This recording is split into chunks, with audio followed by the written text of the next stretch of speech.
আছে একবার উচ্চ আওয়াজে পাঠিয়ে দেন আলহামদুলিল্লাহ। সাথে সাথে লক্ষ লক্ষ দুরূদ ও সালাম সেই প্যারা নবীর কদম মোবারকে, যে নবীকে সৃষ্টি না করলে আরশ কুরসি লৌহ কলম সাত আসমান সাত জমিন 18,000 মাখলুকাত 80,000 আলাম জান্নাত জাহান্নাম এমনকি আজকের মাহফিলটাও হইল না। আওয়াজ কমেছে মানে আরো জোরে বলতে হবে ঠিক না? সেই প্যারা নবীর কদম মোবারকে আজকে আশুগঞ্জ ব্রাহ্মণবাড়িয়া এই ময়দান থেকে, ব্রাহ্মণবাড়িয়ার বাসীদের পক্ষ থেকে, বাংলাদেশ বাসীদের পক্ষ থেকে সোনার মদিনা রাসূল আরবি রোজা আথারে লক্ষ লক্ষ কোটি কোটি দরুদ ও সালাম চিল্লায় পড়েন আল্লাহুম্মা আমিন। সাথে সাথে সমস্ত নবী রাসূল, আওলাদ রাসূল, সাহাবায়ে রাসূল, আযওয়াজায়ে মুতাহহারা, তাবিঈন, তাবিঈন, আইম্মা মুজতাহিদিন, সলফে সালিহিন, গাউস কুতুব, বাংলা 360 আউলিয়া সহ শাইন শামে রাব্বানি সহ সমস্ত ওলিয়াল্লাহ, গাউস কুতুব, আশেপাশে যত আল্লাহর ওলিগণ শুয়ে আছেন, মুমিন মুমিনাত, মুসলিম মুসলিমাত প্রত্যেকের আরওয়ায়ে পাকে সালাম আরজ করছি। মহব্বতের আওয়াজে পড়ুন আল্লাহুম্মা আমিন। রাত গভীর শাসনকে আলোচনা, ঘন্টা দেড়েকের জন্য দুনিয়াদারি তালাক। আওয়াজ ঠিক আছে? রাজি রাজি রাজি। হুজুর তালাক দিলে সংসার করবো কার সাথে? এই তালাকটা হলো ক্ষণস্থায়ী তালাক, কারণ এই দুনিয়ার আপনজনা আজকে আছে কালকে না। দয়ার নবী মায়ার নবী আপনা সদাই, ঠিক না? এজন্য আজকে রব্বুল আলামিনের সাথে, রাহমাতুল লিল আলামিনের সাথে কবুলিয়াতের মাকামে বসবো জীবন পরিবর্তন করার জন্য। যে হুজুর জীবনটা কিভাবে পরিবর্তন করব, নবী রাসূল গাউস কুতুব 18,000 এই মাখলুকাতের মধ্যে 1,24,000 2,36,000 মতান্তরে নবী রাসূল এই দুনিয়াতে এসেছেন মঙ্গল গ্রহ থেকে নয়, আল্লাহর ইচ্ছায় এই দুনিয়াতে জন্মগ্রহণ করেছেন। এই তো সেই পৃথিবী, যে পৃথিবীতে নবী রাসূলরাও হেঁটেছেন, গাউস কুতুব বলি আল্লাহরাও হেঁটেছেন। হুজুর তেনারা পারলে আমরা কেন পারছি না? জানা দরকার আছে কি না? স্টেজে উঠলে এক আলেম আরেক আলেমের সমালোচনার মধ্যে ডুবে থাকে, সাধারণ পাবলিক না এটা বুঝে না ওটা বুঝে। সুন্নিরা আমরা আল্লাহ আল্লাহ রাসূলের ভালোবাসা বুঝি, যারা অন্য পন্থীরা আছে তারা আমাদেরকে গালাগালি করে, আবার আমরা অন্যকে গালাগালি করি। আমরা বলি অমুক জাহান্নামী, আমরা জান্নাতি, অমুক বলে তারা জান্নাতি, আমরা জাহান্নামী। হুজুর কারটা শুনবো কারটা পড়বো, আমরা কারো থেকে শুনবো না। কোনো মোল্লারটা চলবে না, আল্লাহরটা চলবে। আমাদের মতো কোন মোল্লারটা শোনার দরকার, আল্লাহরটা শুনবো। আজকে কোরআন থেকে ফয়সালা হয়ে যাবে হক কারা। আজকে আল্লাহর কোরআন থেকে ফয়সালা হয়ে যাবে হক কারা। তাদের নামাজ শুনবো, তাদের রোজা হক যাকাত, তাদের ইবাদত বন্দেগী নিব এবং তাদের পথে পথে চলে আমার নবীর জান্নাতে আল্লাহর সাথে থাকবে। রাজি আছি কিনা মুসলমান? দুই হাত তুলে দিয়ে দেখা।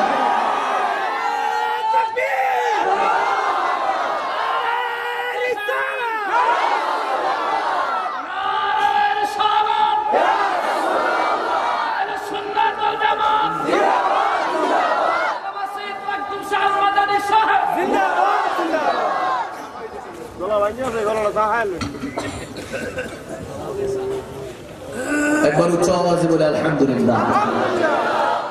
আসুন, আমরা কালামে পাক শুনেছি।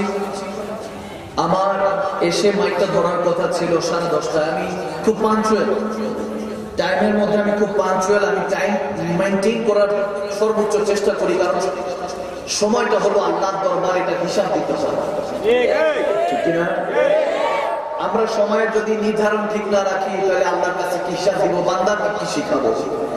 এই জন্য সময়টা আমি চেষ্টা করেছি, কিন্তু দুঃখজনক হলো বাংলাদেশের পরিস্থিতি হলো মা বাপ ছাড়া দেশ। বর্তমানে মা বাপ ছাড়া দেশ, না মা আছে না বাপ আছে। আল্লাহ তাআলা মন্ত্রী থেকে শুরু করে এখন প্রশাসনের কারোর ক্ষমতা নেই। তো আমরা যে অবস্থায় এই বর্তমান সময় যাচ্ছি, বিশ্বাস করুন বাংলার জমিনে যে আজকে হাজার আশিকের রাসূলরা বসে আছে, শত শত আশিকের রাসূলরা, একজন আরেকজনকে কেউ মারবে না, কাটবে না। আমি আপনাদের দোয়াতে অনেক দেশে যাওয়ার সুযোগ হয়েছে, তো আমি এরকম পাঞ্চুয়াল কিংবা এত ভ্রাতৃত্ব আর কোন দেশে দেখি নাই যেটা আমাদের বাংলাদেশে আছে। আলহামদুলিল্লাহ। দেশে কোনো আইন নেই, মেরে ফেললে কেউ বিচার করবে না, তারপরে আমরা মাশাআল্লাহ এখনো ঠিকঠাক আছি। বিশ্বাস করুন এটা আল্লাহর ওলিদের সাদকার কারণে। উনি আল্লাহর দেশ, এজন্য আমরা এই বাংলাদেশে এখনো শান্তিতে বসবাস করছি। কিন্তু এটা বেশি দিন নয়। আমি ব্রাহ্মণবাড়ি কুমিল্লা হয়ে আসার কথা, কিন্তু ওই রাস্তাটাও খারাপ। তারপর শর্টকাট ধরেছি ঢাকার পথ, ওই রাস্তাটাও খারাপ। এখান দিয়ে আসবো ব্রাহ্মণবাড়িয়া ভৈরব, এর আগের রাস্তা অনেকটুকু ভাঙা, তারপরে জ্যাম জট। রওনা দিয়েছি সেই 3টা, 3:30টার দিকে, 4টার দিকে, 5, 6, 7, 8, 9, 10, 11, প্রায় 7 ঘন্টা লেগেছে।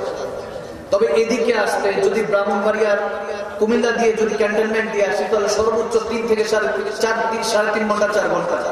ওই জায়গায় 3 ঘন্টা এক্সট্রা লাগছে। এটা বাংলাদেশের রাস্তা খারাপ নয়, আমাদের কিসমত খারাপ।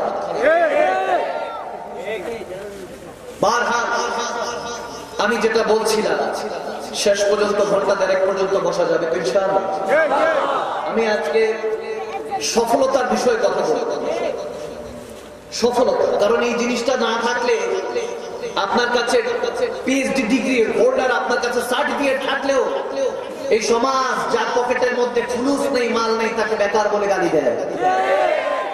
এজন্য আজকে শিখাবো, শিখিয়ে দিয়ে যাওয়ার চেষ্টা করব রাব্বুল ইজ্জাতের সাদাকায়, আমার নবী পাকের সাদাকায়, যাতে সফলতা আমাদের জীবনে কিভাবে আসবে, কাদেরকে মানলে, কিভাবে মানলে সফলতা আসবে, আমরা চেষ্টা করব বুঝার। আল্লাহ তৌফিক দান করুন। আমিন বলেন, আমিন বলেন। জিসমের ওযু পানি দিয়ে করতে হয়, কিন্তু কলবের ওযু আল্লাহর রাসূলের জিকির দিয়ে করতে হয়, ঠিক কি না? একটু জিকরুল্লাহ দুরূদে পাকের মধ্যে একটু ডুব দিব, নাজরানা আকীদা পেশ করব। বারহাল শেষ পর্যন্ত বসতে পারবেন না, কে একটু হাত তুলেন। সবাই বলবো, সবাই বলবো।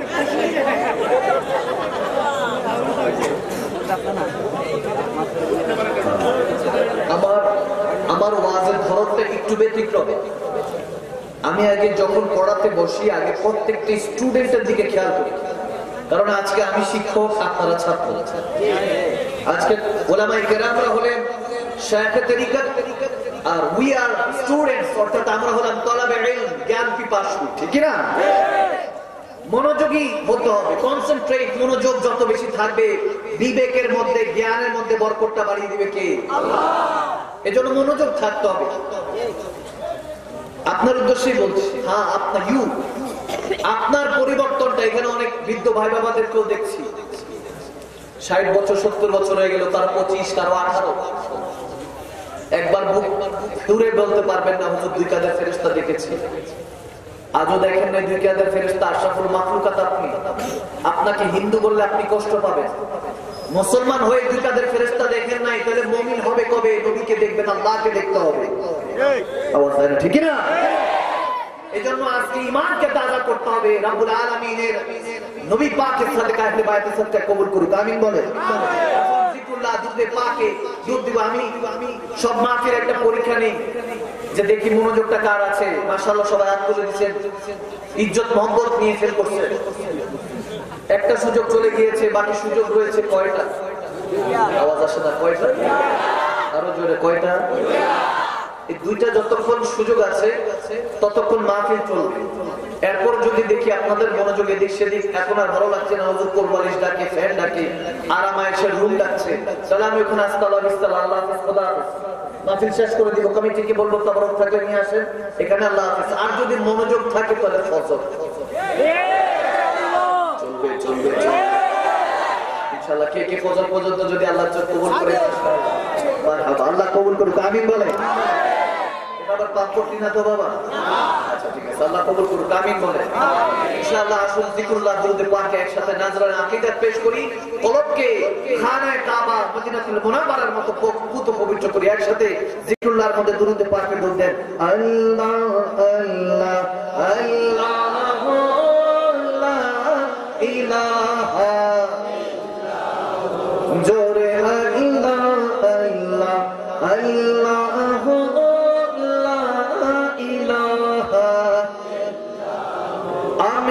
बीबी के गुलशन में आएंगे ताजा बहार, आमिना बीबी के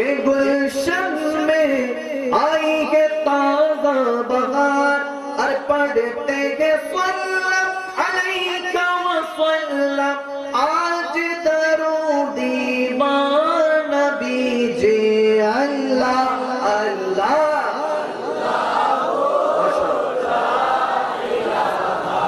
इल्लहु जोरे अल्लाह अल्लाह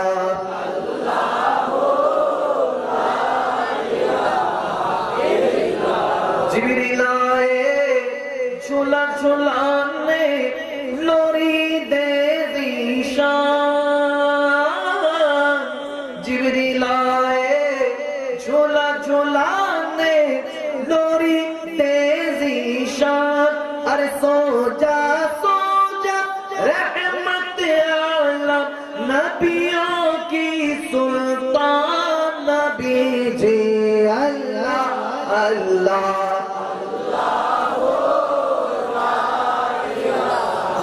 इल्लहु जोरे अल्लाह अल्लाह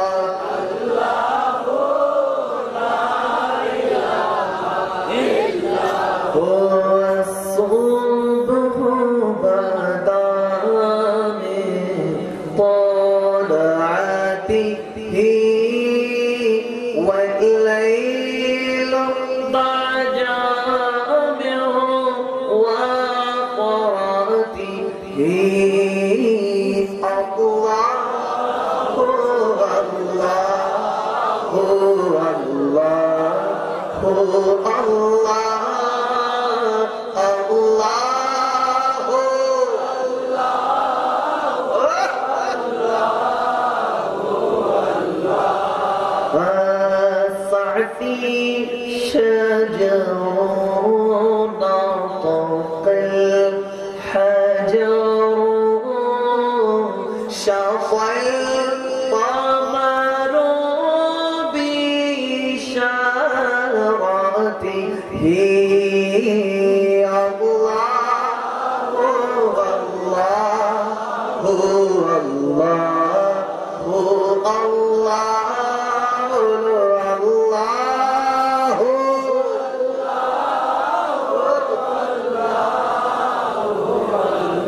Sunrise can't be the night, no.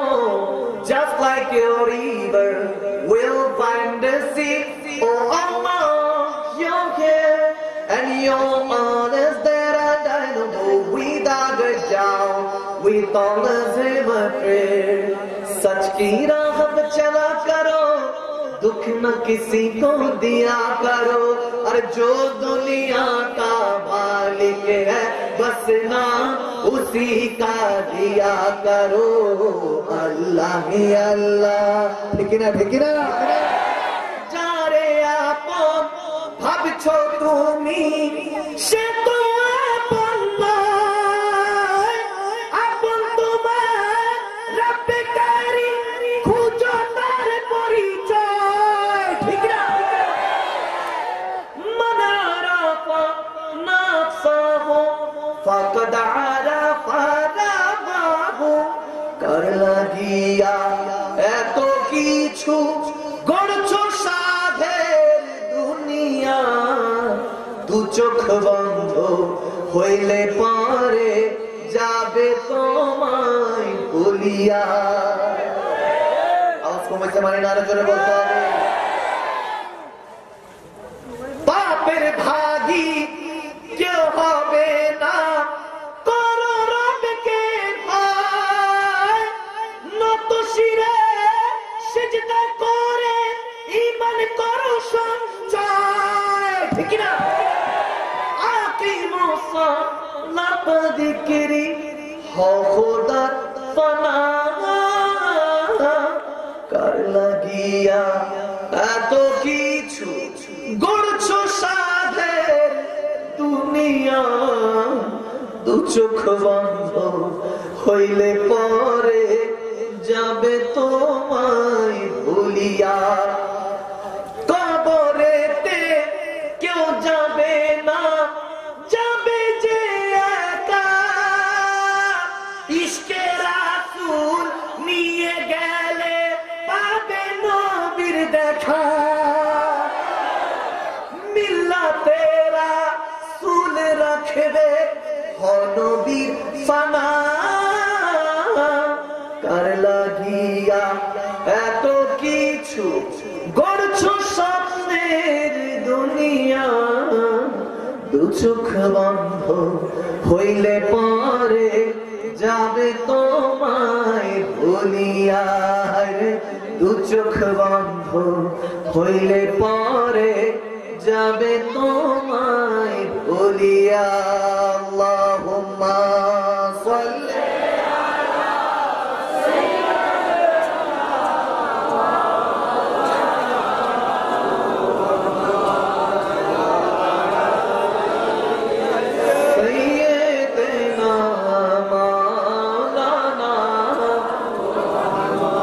मुझे कुछ मिले या ना मिले तो मदीना मिले या नियमों से जिसको अल्लाह मिले अल्लाहुम्मा सल्ली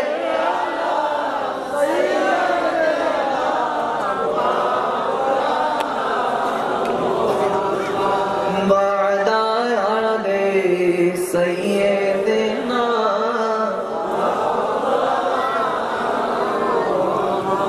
উচ্চ আওয়াজে বলি আল্লাহুম্মা আমিন আরো জোরে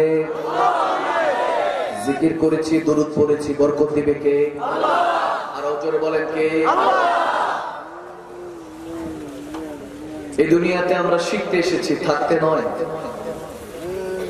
রব্বে কারীম প্রথম রব্বুল আলামিন রাহমাতুল লিল আলামিন নবীকে শিখিয়েছেন পড়া বিসমি রাব্বিকাল্লাযী খলাক ওগো হাবিব পড়ুন সেই প্রভুর নামে যিনি আপনাকে সৃষ্টি করেছেন তিনি কে আল্লাহ তাবারক ওয়া তাআলা নবীজিকে শিখিয়েছেন নবীজি সাহাবাদেরকে সাহাবায়ে কেরাম থেকে তাবিঈন তবে তাবিঈন মুজতাহিদিন হয়ে আজ পর্যন্ত আমরা সেই কোরআনকে বহমান করে নিয়ে যাচ্ছি কিন্তু প্রশ্ন হলো কোরআনটা কার উসিলায় মানব ফিতনা ফাসাদ যারাই করছে না কেন সবাই কোরআন থেকে দলিল দেয় ঠিক কিনা ঠিক কিনা সবাই শুধু আজকে আমার দিকে দেখে বাবারা কোন আওয়াজ সবাই বসো এখানের মধ্যে যারা এসেছে সবাই সময়টা খরচ করতে এসেছে আল্লাহ আল্লাহ রাসূলের প্রেমের জন্য কোন রকম শয়তানি এখানে চলবে না ইবলিস খাবিস চাইবে আপনি যাতে কোনোভাবে হেদায়েতের কথাগুলি না শুনেন কারণ শুনলেই তো আপনার জুবানটা আল্লাহ কবুল করে নেবে মুখ দিয়ে যা বলবেন আল্লাহ কবুল করতে থাকবে ঠিক কিনা কারণ জিসমের মধ্যে ফিটফাট হয়ে থাকবেন আপনাকে দেখতে সুন্দর লাগবে যে কেউ বলবে ইউ আর লুকিং হ্যান্ডসাম দেখতে খুব সুন্দর লাগছে বিউটিফুল তারিফ করবে উপর দিয়ে তো ঠিকঠাক দেখছি চামড়াটা কেটে যদি দেখি সব গোশত হাড্ডি আমাকে কেউ দেখবে না যদি একটা পা চলে যায় আমাকে কেউ প্রশংসা করবে না এই দুনিয়ার মানুষ প্রশংসা করে আপনার রূপ দেখি যে রূপ যে যৌবন ক্ষণস্থায়ী কিন্তু যেটা আপনার ভিতরে রেখেছেন আল্লাহ হৃদয় কলব যেটা পরিষ্কার হলে নুরানি চিরস্থায়ী ঠিক না আজকে এটাকে নূর বানানোর জন্য বসুন নিজেকে যদি চান যে হুজুর জুবান দিয়ে বললে যাতে আল্লাহ কবুল করে সিজদাটা জমিনে লাগানোর সাথে সাথে যাতে আল্লাহ কবুল করে যদি চান তাহলে ঈমানকে সালামত রাখতে হবে আমি ওই যে শুরুতে বলেছি আমার কাছে যুবকরা সবসময় প্রশ্ন করে যে সাহেব আপনার কাছে শুধু এতটুকু জানতে চাই কারণ সাধারণ এখনকার বর্তমান যুবকরা যারা এইসবের মধ্যে আসক্ত যারা গেমস কিংবা সোশ্যাল মিডিয়ার মধ্যে পড়ে থাকে তারা অনেক সময় বুঝে না আকাইদ কি আমল আখলাক এক জায়গায় ঈমান আকীদা এক জায়গায় এই জিনিস না জানার কারণে সিজদা কবুল হচ্ছে না সিজদাটা আসমানে গিয়ে আটকে থাকছে এখন হোক সেটা মাত্র জুমার সিজদা হোক সেটাও আটকে থাকছে সবাই শুধু জানতে চায় হুজুর সমস্ত আলেমরাই তো বলে আমরা জান্নাতের পথে যাচ্ছি আজকে আমরা সুন্নি আকীদা আহলে সুন্নাত ওয়াল জামাতের যারা আছি তারা ঢাকা সোহরাওয়ার্দীর ময়দানে একটা মাহফিল দিতে পারছি না এত বছর ধরে আমরা আছি একটা বৃহত্তর সমাবেশ দরকার এতদিন পর্যন্ত দিতে যাচ্ছি না, এখন আপামর সুন্নি জনতারা চাচ্ছে সেই গণ জোগাড় উঠুক, বাংলাদেশের মধ্যে আবার ওলিয়াদের ডঙ্কাতে জেগে উঠুক, নবীর পয়গাম জেগে উঠুক, ঠিক না? সবাই চাচ্ছে, কিন্তু জানতে হবে, কারণ সাধারণ মানুষ না, যারা সাধারণ পাবলিক তারা এখনো বুঝে না। আমার কাছে প্রশ্ন করে, আমি বললাম ঠিক আছে যাও, আজকে মোল্লাদের কথা বাদ, আজকে কোরআনকে জিজ্ঞেস করবো কোনটা হক কোনটা বাতিল। রব্বে করিম আমাদেরকে শুরুতে জানিয়ে দিচ্ছেন যালিকাল কিতাবু লা রাইবা ফীহি হুদাল লিল মুত্তাকিন। সূরা ফাতিহা প্রত্যেক নামাজের মধ্যে ফরজ পড়তে হবে। আপনি সূরা ফাতিহা ছাড়া, আরেক জায়গায় এসেছে ওয়াজিব, সূরা ফাতিহা ছাড়া নামাজ আদায় হবে না। আওয়াজ দেন, হবে না। এই এলাকার মধ্যে সূরা ফাতিহা ছাড়া নামাজ হয় নাকি? এখন সূরা ফাতিহা প্রত্যেক রাকাতে পড়তে হয়, কিন্তু সূরা ফাতিহার সাথে আরেকটা সূরা পড়তে হয়, একই সূরা বারবার পড়া যাবে না। শুধু একটা মাত্র সূরা, সূরাতুল ফাতিহা। এখন সূরাতুল ফাতিহাকে উম্মুল কোরআন বলা হয়। হাদিসের মধ্যে এরকম হাদিসে কুদসিতে এসেছে সূরা ফাতিহা 7 আয়াতের উপর, এবং আমরা যখন সিজদা দেই, দুই জানো, দুই পা, দুইটা হাত, এই সহ মুখমণ্ডল সহ 7টা হাড্ডির উপরে আমরা সিজদা দেই। সুবহানা রাব্বিল আলা যখন সূরা ফাতিহা পড়ে 7 হাড্ডির উপরে যখন সুবহানা রাব্বিল আলা বলে জমিনের মধ্যে সিজদা দেই, আল্লাহ এই সিজদার কারণে 7 জাহান্নামের আগুন আপনার জন্য হারাম করে দেয়। সুবহানাল্লাহ। এরপরে দেখেন সূরাতুল বাকারা, একটা গাভীর নাম। আপনি তো সারা জীবন জানার চেষ্টাই করলেন না। মুয়াজ্জিন মসজিদে আযান দিচ্ছে, 5000 টাকার চাকর মনে হয়। ইমাম সাহেব নামাজ পড়াচ্ছে 5 ওয়াক্ত, চাকর মনে হয়। খতিব সাহেব জুমা পড়াচ্ছে, চাকর মনে হয়। না না না, ইউ আর অ্যাবসলিউটলি রং। আপনি রং। তাদেরকে চাকর মনে করবেন না, তেনারা আপনাদের ইমাম, ঠিক না? এই সুদখোর, ঘুষখোর, এদেরকে আপনারা নেতা বানান, যাদেরকে বোমা মারলে সূরা ফাতিহা তেলাওয়াত করতে পারবে না, তাদেরকে নেতা বানিয়ে যারা কোন কোন শীতের মতো ওযুটা করে, যারা হাইয়ালা ফালা জবাব দিতে মসজিদে পৌঁছে যায়, এরকম 2-4টা ইমানদারকে, ইমাম সাহেব, খতিব সাহেবকে প্রাইম মিনিস্টার বানিয়ে দেখেন, খতিব সাহেবদেরকে এমপি মন্ত্রী বানিয়ে দেখেন, সমাজের মধ্যে দেখেন চিত্র চেঞ্জ হয়ে গিয়েছে। যারা দেশের টেনে দশেরটা খাচ্ছে, এরকম যারা জনগণ আছে, যারা দুর্নীতি করছে, দুর্নীতিবাজ, এদেরকে যারা রেপ করে, ধর্ষণ করে, বলাৎকার করে, এরকম ওয়ালের নামের জালেমরা, যারা দুর্নীতি করছে, নেতা নামের খেতারা, যারা টাকার জোরে আজকে জেল থেকে ছুটে যায়, যারা টাকার জোরে সমাজের থেকে রেহাই পেয়ে যায়, তাদেরকে কিছু লাগবে না। ইমাম সাহেব, খতিব সাহেবদের মাধ্যমে কাজী নির্ধারণ করে, শায়খে তরিকতের মাধ্যমে 2-4টা হাদিস মারদুদকে মানুষদের সামনে, সাধারণ পাবলিকদের সামনে ফাঁসির কাজ দিতে ঝুলিয়ে দেন, সব আলিফের মতো সোজা হয়ে যাবে ইনশাআল্লাহ। কি বুঝেন? নেতৃত্ব দরকার আমাদের। আমাদের নেতৃত্ব কোথায়? নেতৃত্ব দরকার, ব্রড মাইন্ডেড দরকার। পৃথিবী কি অবস্থায় চলছে, এই জিনিস স্যাটেলাইটের মাধ্যমে চলে। যারা মোবাইলে আসক্ত, ফ্রিল্যান্সিং করছেন, কম্পিউটার মধ্যে কম্পিউটার দিয়ে চলাফেরা করার চেষ্টা করছেন, তাদের উদ্দেশ্যে বলতে চাই 2-4টা কথা। এরপর আমি হাদিস, কোরআনে পাকের তাফসীরে চলে যাব। লাস্ট এই জায়গার কথাগুলি শেষ করি। এগুলোর মাধ্যমে দেশ চালানো হচ্ছে, যুবকদেরকে, যুবক যুবতী আসক্ত হয়ে আছে।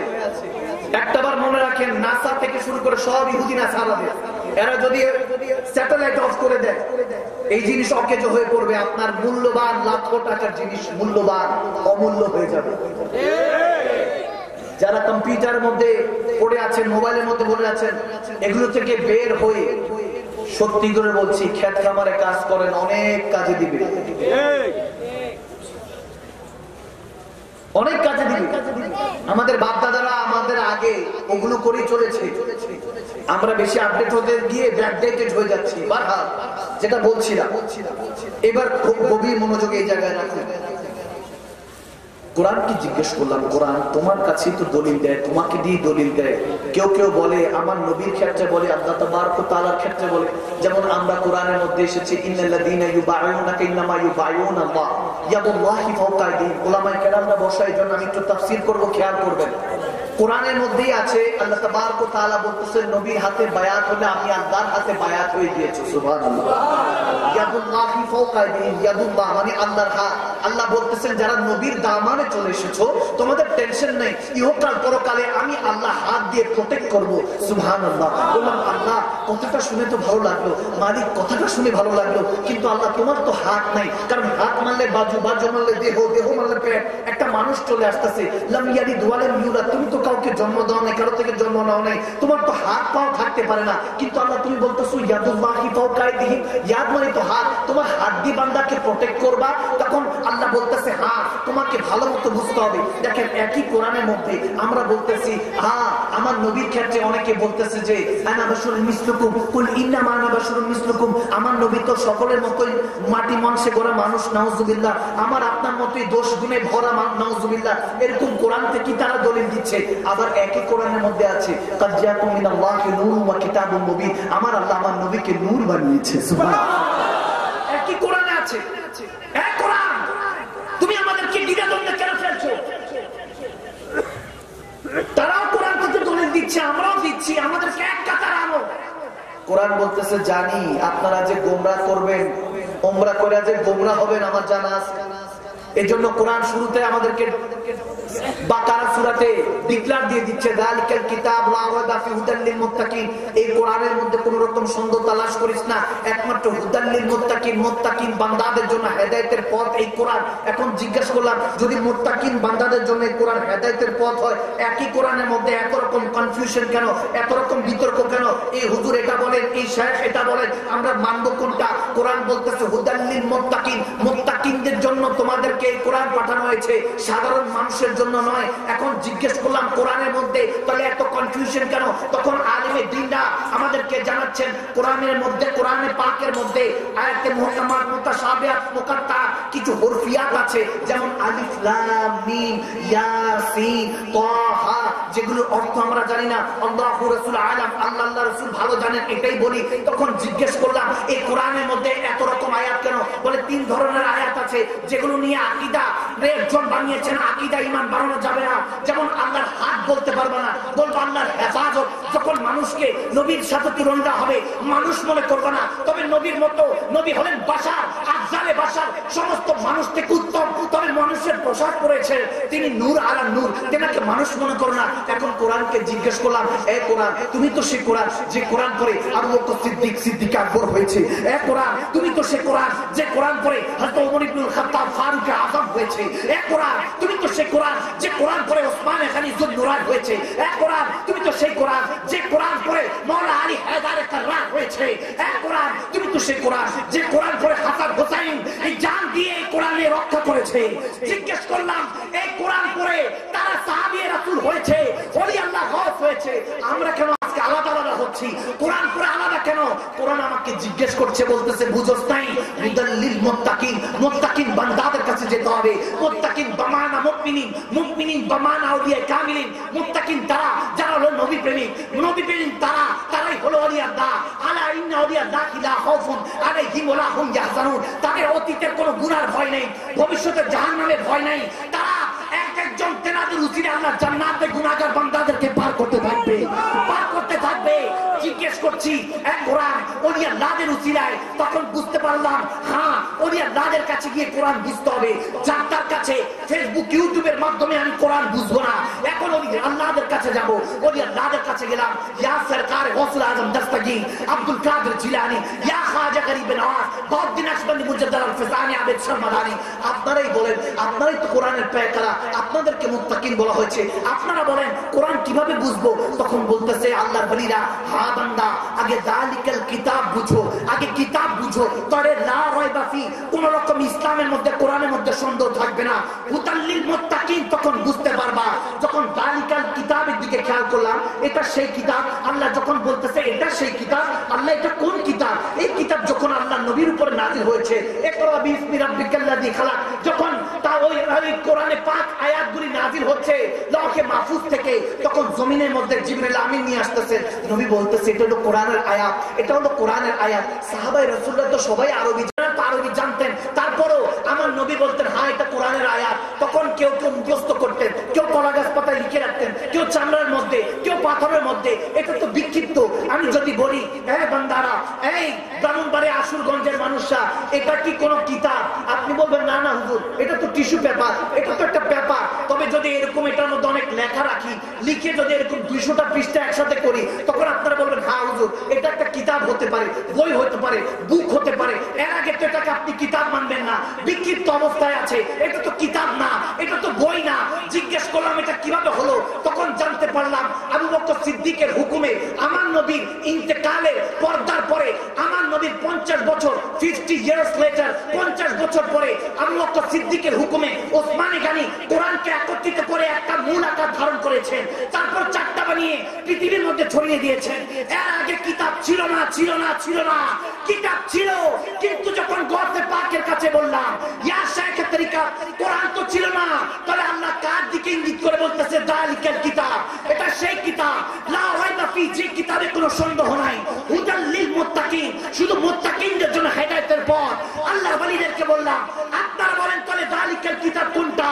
তখন আল্লাহর ওলিরা ডাক দিয়ে বলছে নাদান বান্দা বুঝছ নাই, যখন লওহে মাহফুজ থেকে আল্লাহ কোরআন জমিনে নামাচ্ছিল, সিনায়ে মুস্তাফায় নামাচ্ছিল, আল্লাহ বলতেছেন যালিকাল কিতাব, এটা সেই নবী লা রাইবা ফি, যে নবীর মধ্যে সুন্দর তালাশ করিস না, হুদাল লিল মুত্তাকিন, ওলি আল্লাহর হয়ে যা, নবীকে চিনে যাবি, নবী তোর হয়ে যাবে, আমি আল্লাহ তোর হয়ে যাব।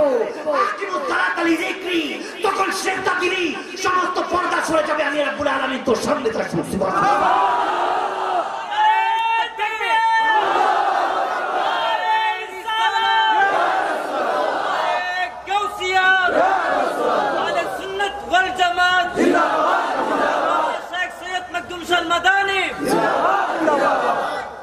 কষ্ট হচ্ছে, কষ্ট হচ্ছে, ক্লিয়ার? বুঝতে পারলাম ওলি আল্লাহদের পথই আমার নবীর পথ। আওয়াজ দেন ঠিক না? আমার নবীর পথই হলো আমার আল্লাহর পথ, ঠিক না? আজকে থেকে হককে বাতিলকে বোঝা হয়ে গেল, যে ওলি আল্লাহদের পক্ষে আছে তারাই আমার কোরআনের পক্ষে আছে, ঠিক না? ঠিক না? বুঝলে আবু বকর, না বুঝলে আবু? আবু কি? আল্লাহ আমাদেরকে হেদায়েতের পথে কবুল করুন, আমিন বলেন, আমিন বলেন। লাকাদ রাদিয়াল্লাহু আনিল মুমিনিনা ইয ইউবায়িনুকা তাহতা আশ-শাজার। বিশ্বাস করুন, আপনি ভাবছেন আপনি রাদিয়াল্লাহু হতে পারবেন না, আল্লাহ আপনার উপর রাজি হতে পারবে। ইউবায়িনুকা মুজাররাদ সিগা, কিয়ামত পর্যন্ত, ফিউচার টেন্স, কিয়ামত পর্যন্ত আল্লাহ রাজি আপনার উপর হবে, সেই রাস্তা খোলা রেখেছেন। আপনি মানছেন না, আপনি দেখাচ্ছেন। কসম করে বলছি, আমার নবীর পথে চলে আসলে আপনি মারা যেতে দেরি হবে না, আমার নবীর কদমে যেতে দেরি হবে না।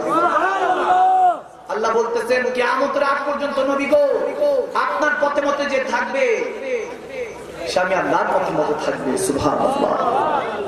ভাইরা আমার, বাবারা আমার, দেখতে দেখতে কোন দিক দিয়ে এক ঘন্টার কাছাকাছি হয়ে গেছে, আমি টেরও পাইনি। আমার কাছে মনে হয়েছে মাত্র 2 মিনিট হয়েছে। আপনাদের মনে কষ্ট হচ্ছে, আমি জানি, গজলের জন্য যে হুজুর ওয়াজ তো শুনি, শুধু কালাম শুনবো। আমি আসার সাথে সাথে দেখছি কালাম পড়তেছে, সবাই খালি বকশিশ দিতেছে। আমাদের শায়রে আহলে সুন্নাত যখন কালাম পড়ছে বকশিশ দিয়ে শেষ। আমি 1 ঘন্টা ছিলাইলাম না, 10 টাকাও আসেনি। কিন্তু এখানে যদি এখন টান দেয়, উস্তুনে হাঙ্গানা একটা খেজুর গাছের নাম, যাকে ধরে খুতবা দিতেন রাসূল আকরাম, ঠিক না? আওয়াজ দেখছেন? ব্রাহ্মণবাড়িয়া হলো আশেকদের শহর, দেখছেন? প্রমাণিত। অঙ্ক যে আগে ছোটবেলায় করতাম, বীজগণিত, প্রতিগণিত, নিচে দিয়ে লেখা হয়তো প্রমাণিত। প্রমাণিত হয়েছে একটা না 100। আরো যদি 800 বছর পিছনে চলে যায়, যারা কালাম লিখেছেন, নাতে রাসূল, গজল লিখেছেন 800 বছর আগে,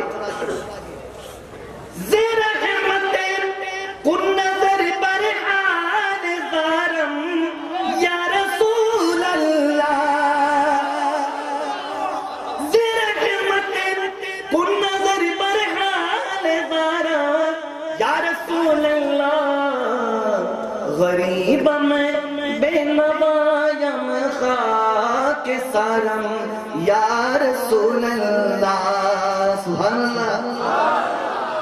এগুলো ভালো লাগে না? যে হুজুর সবই তো ভালো লাগে, মাঝামাঝি বেলালি সুরও ভালো লাগে, ঠিক কি না? চট্টগ্রাম আগ্রাবাদে মাহফিল করছিলাম, একজন মুরব্বী, এখন মুরব্বী বললো তো দোষ, এমন এক জামানায় আছে মুরব্বী বললো, বলো যে মুরব্বী বলছেন, মুরব্বী বললে দোষ, নতুন বললে দোষ, বসেন বললে দোষ। আপনাদের ব্রাহ্মণবাড়িয়াতে তো বসেন হলো ফেমাস, কুমিল্লা হলো মুরব্বী বললে ফেমাস। এক এক দেশে ওলামায়ে কেরামদেরকে কখনো ছোট করা যাবে না, না, বিশেষ করে আমাদের ওলামায়ে কেরাম, বাকিদেরটা বাদ দেন। সুন্নি ঘরানার ওলামাদেরকে সম্পর্ক তেনাদের সাথে মহব্বতে রাখবেন, আল্লাহ কবুল করুন। চট্টগ্রামে মাহফিল করছে, এরকম গভীর রাত 1টা বাজে, এক মুরব্বী উঠে বলতে, হুজুর বগ লাগি, কি লাগি, আওয়াজ দেয় না, কি লাগি, বগ লাগি। আমি প্রায় সময় এটা বলি, ঘটনাটা এক্সপিরিয়েন্স, যে যত বেশি অভিজ্ঞতা, যার অভিজ্ঞতা যত বেশি, সে তার কথাগুলো দামি তত বেশি, ঠিক না? অভিজ্ঞতার দাম আছে, আপনি হয়তো মানতে চান না, কিন্তু অভিজ্ঞতার অনেক দাম আছে। দেখেন ওই বয়স্ক লোক বলছিল বোক লাগে, আমি 7-8 বছর আগে বলেছিলাম, তখন চিটগাঁওয়ের ভাষা তোমার বুঝতাম না, তাই বললাম what is the meaning of বোক লাগে, এটার অর্থ কি? বলছো যে বোক লাগে মানে হিজ হাংরি, ক্ষুধা, তোমার ক্ষুধা লাগছে, বোক লাগছে, ক্ষুধা লাগছে। তো বয়স্ক ছিলাম, ভাবলাম স্টেজে যদি না দিলে হয়, বললাম তাড়াতাড়ি তবরক নিয়ে আসো, আমার ক্ষুধা লাগছে। তো ওটা বলছো এটা পেটের ক্ষুধা লাগে নাই, কোরআন শোনার কথা বলছেন, ভালো লাগছে, মনটা ঈমান দিয়ে ভরপুর হয়েছে, কিন্তু রূহের ক্ষুধা লাগছে। কিসের ক্ষুধা? তখন আমি বললাম যে রূহের ক্ষুধা লাগছে, বলেন কি? বলে না হুজুর, যে আপনি মাঝে মাঝে পড়েন না, ওই কালামটা পড়েন, ওই কালামটা একটু যদি পড়াইতেন একটু বেলালি সুরে। বললাম কোনটা? বলে ওই যে ওটা, সিদ্দিক, ফারুক, উসমান, হায়দার, চারজন সাহাবা সবচেয়ে বেহতর, ঠিক না? মাশাআল্লাহ, একদম ঠিক, মানে হুজুরের কি লাগে। তো চট্টগ্রামে এটা বলতে হুজুর রূহের ক্ষুধা লেগেছে, তো আপনাদেরও কি বল লাগি? রূহের ক্ষুধা লাগছে না? একটু কোরআন শোনার আলোচনা একটু শুনবো না? একটু তারপরে দিব না, 10-15-20 মিনিট লাগলে একটু রূহের ক্ষুধা দিব, কোনো সমস্যা নেই, নাচ দিব, গজল দিব, কিন্তু তার আগে এতক্ষণ তো ইমানের আলোচনা করেছি, এখন একটু জানার চেষ্টা করবো না যে কিভাবে চললে আল্লাহ রাজি হবে, ঠিক কিনা? ঠিক কিনা? হযরত ওমর বিন আব্দুল আজিজ রাদিয়াল্লাহু তাআলা তাবিঈন ছিলেন। আল্লাহু আকবার। তেনার জীবনীটা এত চমৎকার, এত দিলকশ, মনটা ভরে যায় তেনার জীবনী যখন পড়ি। মাঝে মাঝে সাহাবায়ে রাসূল, তাবিঈনদের জীবনী পড়ি, অনেক কিছু। আমি সব ওয়াজের মধ্যে, খেতাবাতের মধ্যে হযরত ওমর ইবনুল খাত্তাব, হযরত মাওলানা আলী কারামাল্লাহু ওয়াজহুল কারীম, তেনাদের কথাবার্তাগুলি আনার চেষ্টা করি, অনেক বেশি বরকতান হয়ে যায়। আপনার জীবনে দেখবেন কোনো কিছুর অভাব হবে না। যত যুবকরা আছে এদিকে তাকান, লুক এট মি, আমাকে আজকে ভালো লাগতেছে না দেখতে? লাগতেছে, ঠিক আছে, ভালো লাগছে তো দেখতে? তাহলে আজকে শুধু আমাকে দেখুন, না কাউকে দেখার দরকার। বলে যান, মনে করেন দুনিয়াদারি শেষ, আজকে 1450 বছর পিছনে আমার নবী জামানায় চলে যায়, যেতে রাজি আছেন? আসুন একটা মনে মনে একটা প্লেনে উঠি, টিকিট কাটি, যেটার মধ্যে কেউ আমাদেরকে ধরবে না যে টিকিট ঠিক মতো কাটছে কিনা, কেউ ধরবে না। মনে মনে একটা প্লেনে উঠবো, প্লেনের সাওয়ারির মধ্যে নিজের আপন আপন মুর্শিদকে নিয়ে আসেন, প্লেন দিয়ে আমার মদিনাওয়ালা শহরে চলে যায়। খেয়ালে খেয়ালে যেতে রাজি আছি? খেয়ালে খেয়ালে মদিনা চলে যাই, কিভাবে যাব আমি, যাবার উপায় নাই, তা খেয়ালে খেয়ালে মদিনা চলে যাই, ইনশাআল্লাহ পৌঁছে যাব মদিনায়, ঠিক না? ওই দেখো দেখা যায় আরবের মক্কা, সামনে মক্কা যাব মদিনা। मदीना सरकार का मदीना, सरकार का मदीना, सरकार का मदीना, सरकार का मदीना। प्रथमी प्रथम যখন মদিনাতে গেলাম, প্রথমি প্রথম যখন মদিনাতে গেলাম, মনের অবস্থা ছিল আনচান আনচান। ওই দরবার কি সত্যি সত্যি আমার সামনে ছিল, যেই দরবারকে ভেবে আমরা কেঁদে যাই। सरकार का मदीना, सरकार का मदीना, सरकार का मदीना, सरकार का मदीना। আমার নবী যখন পর্দা করেছিলেন, কিছু ছোট ছোট বাচ্চারা, বুঝছি বাবা, তো গাইতেছি গাইতেছি আর আধা ঘন্টা ইনশাআল্লাহ চলবে, তো ফজর পর্যন্ত চলবে তো ইনশাআল্লাহ। আপনারা বললে এখন মাশাআল্লাহ মাশাআল্লাহ, ঠিক আছে, এই মাশাআল্লাহ, মারহাবা বলেন, মারহাবা। যদি এরকম অবস্থা থেকে আপনাদের চেহারা এরকম নূর দেখি, ফজর পর্যন্ত নিয়ে যাবে ইনশাআল্লাহ। আমার নবী যেদিন পর্দা করেছে, হায় মুসলমান, ওই দিনটা ছিল মুসলমানের জন্য সবচেয়ে কষ্টের দিন আমি মনে করি, যেদিন পর্দা করেছিলেন। তবে হ্যাঁ, নবীজি যেই দিন এসেছেন 12 রবিউল আউয়ালে, সেই দিনই গিয়েছেন। অনেকে বলে নবীজির আশাটা পালন করছো, যাওয়াটা কেন পালন করছো না? আমি বললাম ঠিক আছে, যাওয়াটা তোমরা পালন করো, আশাটা আমরা পালন করি। যাওয়া, আমার নবী এসেছেন দুনিয়াতে রাহমাতুল লিল আলামিন হয়ে, বান্দার হেদায়েতের জন্য, উম্মতের হেদায়েতের জন্য। আর আমার নবী পর্দা করেছেন, ইন্তেকাল করে কবর শরীফে মাজারে রওজায় চলে গিয়েছেন বান্দার উম্মতের শাফাআতের জন্য, ঠিক কি না? আমার নবী যখন পর্দা করলেন, খুব গভীর খেয়াল, হযরত আবু বকর সিদ্দিক দেখছে কিছু ইহুদি বাচ্চারা কান্না করছে। কেমন নবীর উম্মত আমরা, ইহুদিরাও কান্না করে আমার নবীর জন্য। আমরা কান্না করলে আমার নবী আল্লাহ কত খুশি হন। যখন ইহুদি বাচ্চারা কান্না করছে, তখন সিদ্দিক আকবর জিজ্ঞেস করছেন, কি ব্যাপার, কান্না করছো কেন বাবা, কেন কান্না করছে? সিদ্দিক আবু বকর সিদ্দিকের মনটাও তখন মলিন। নবীজি তখন এখনো রোজা রাখা হয়নি, এখনো কবর দেওয়া হয়নি। ছোট ছোট বাচ্চারা কান্না করছে। সিদ্দিক আকবর জিজ্ঞেস করলেন, কেন কান্না করছে? তখন বলতেছেন, নবীজি তো চলে গিয়েছে, আমার বাবা নেই, আমরা এতিম, তিনি সবসময় আমাদের খাবার দাবারের ব্যবস্থা করে দিতেন। তিনি তো চলে গিয়েছেন, এখন তিনি চলে যাওয়ার পরে আপনারা কি সেম সুলুক, সেম ব্যবহার আমাদের সাথে করবেন? কারণ তারা তো দেখেছে বর্বর জাতি ছিল ওই জামানায়, 1450 বছর আগের কথা বলছি।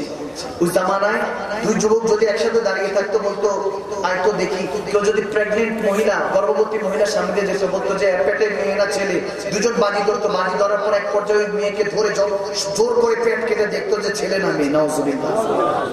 এমন জামানা ছিল আমার নবীর আসার আগে।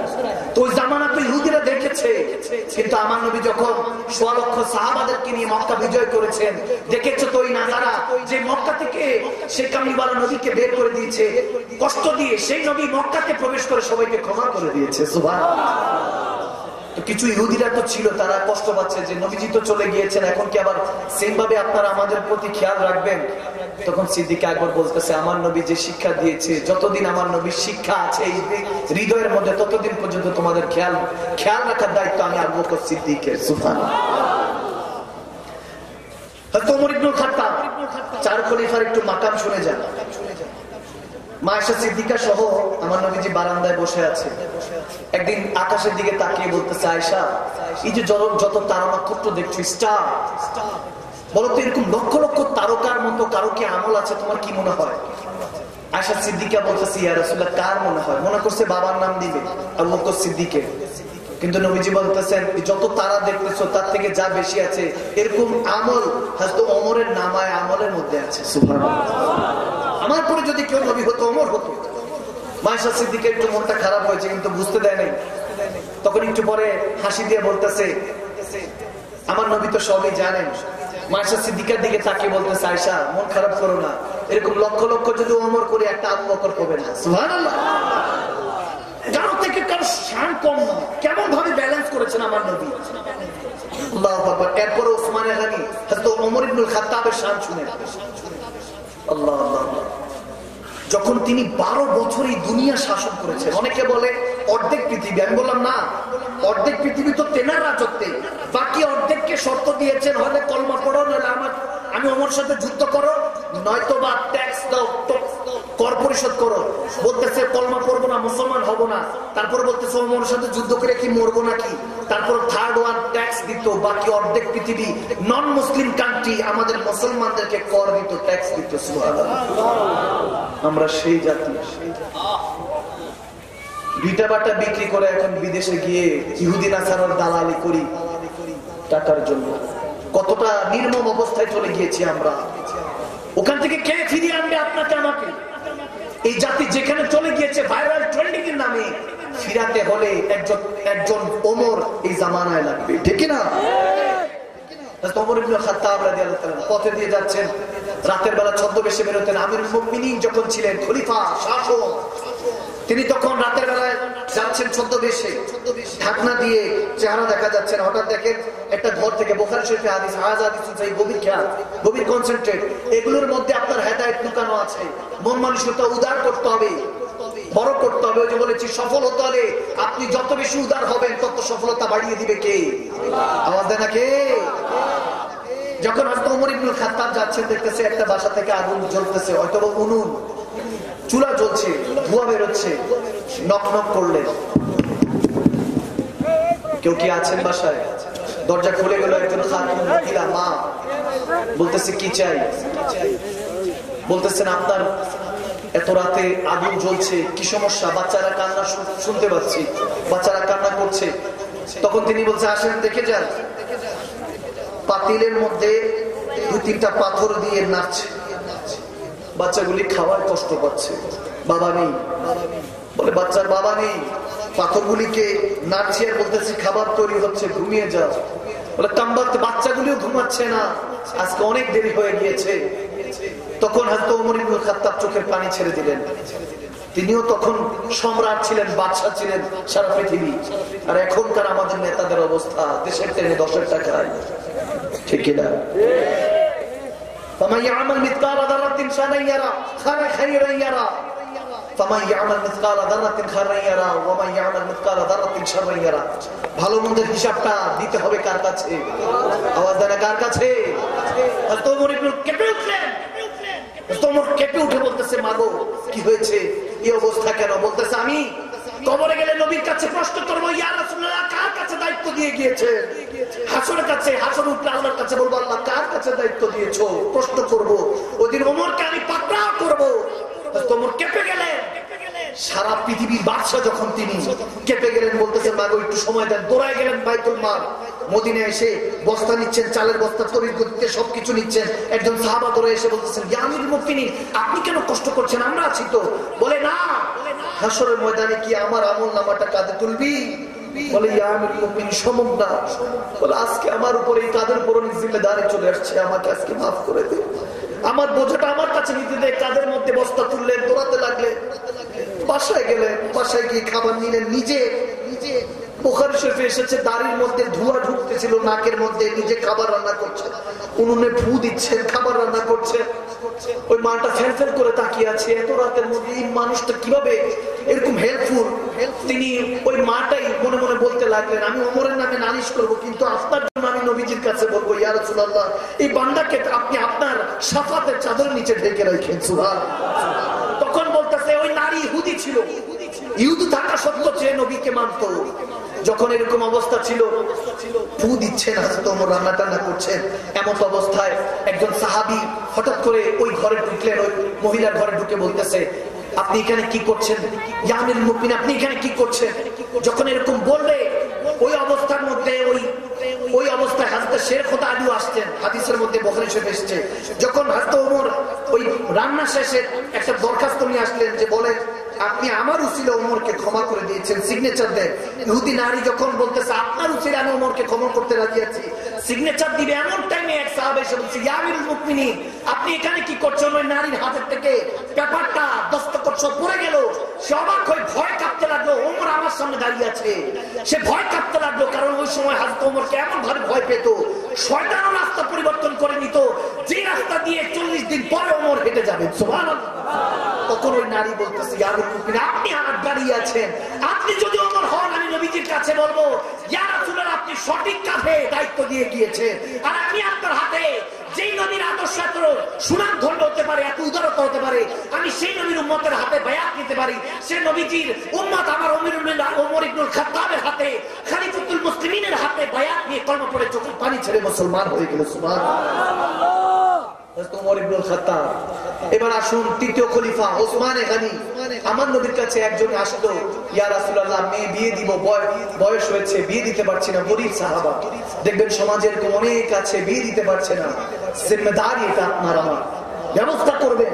যারা বিয়ের লায়ক হয়েছে সে পরিবারের খবর নিবেন।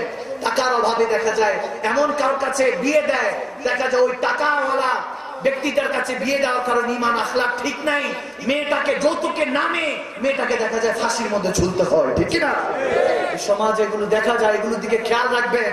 কখনো যৌতুক নিবেন না, যৌতুক ফকির না নেয়। আপনি হলেন বাদশাহ, আমার নবীর উম্মত, আমার নবীও বাদশাহ, নবীর উম্মতরাও বাদশাহ, ঠিক না? এই জন্য সবসময় নিজেকে ওভাবে প্রিপেয়ার্ড রাখবেন। আপনার জন্য ওই মেয়েটা তার বাবার ঘরে রহমত, আপনার ঘরে রহমত হয়ে আসে।